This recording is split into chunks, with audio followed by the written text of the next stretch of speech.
ఏం చేశాడు ఆయన? చదువుకుని మనకి ఈ రాజ్యాంగాన్ని రాశాడు, సమాజంలో మహిళలకు హక్కులు సంపాదించాడు, విద్యార్థులకు హక్కులు సంపాదించాడు. మరి మీకులాగే నేల మీద కూర్చున్నాడు కదా ఆయన. ఆయన ఏమైనా ఆకాశం నుంచి వచ్చాడా? లేదు కదా. అందుకనే అటువంటి మహనీయులందరూ కూడా ఇన్స్పిరేషన్గా తీసుకోవాలా. చిన్న వయసులోనే 1917లో ఆయన ఎక్కడికి వెళ్ళాడు?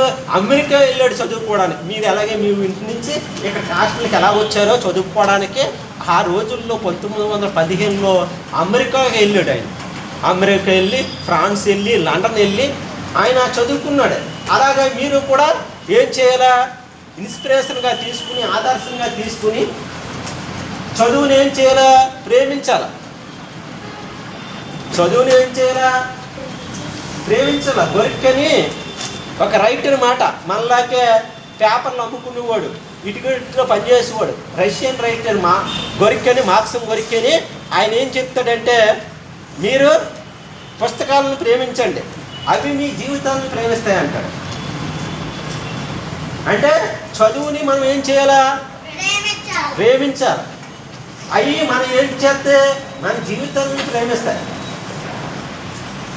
మీరు చిన్నపిల్లలు కాబట్టి, అదేవిధంగా చాలామంది మహనీయులందరూ కూడా మీకులాగే చాలామంది చిన్న వయసు నుంచి కూడా చదువు మీద దృష్టి పెట్టి ఏమీ లేకపోయినా, మన ఇంటికాడ ఏముండవు పరిస్థితులు, సరైన తిన్నాకో తిండి ఉండదు, పట్టుకోవడానికి బట్ట ఉండదు, ఏమన్నా పుస్తకాలు కొనుక్కోవాలంటే అన్నీ అమ్మోళ్ళు డబ్బులు ఎవరేళ్ళు, ఇవన్నీ కూడా మనకి సమస్యలు ఎదురవుతాయి మీ ఇంటికాడ. అయినా కానీ మీరు చదువుని వదిలేయకూడదు. ఏదో విధంగా ప్రభుత్వం మన పాఠశాలలో భోజనం పెడుతుంది కాబట్టి, హాస్టల్లో భోజనం పెడుతున్నారు కాబట్టి, బట్టలు ఇస్తున్నారు కాబట్టి, మీకు ఇంకా మెస్ ఛార్జీలు కూడా మేము స్కూల్ హాస్టల్లో రావాలా, కాస్మెటిక్ ఛార్జీలు అవి కూడా పోరాటం చేస్తున్నాం.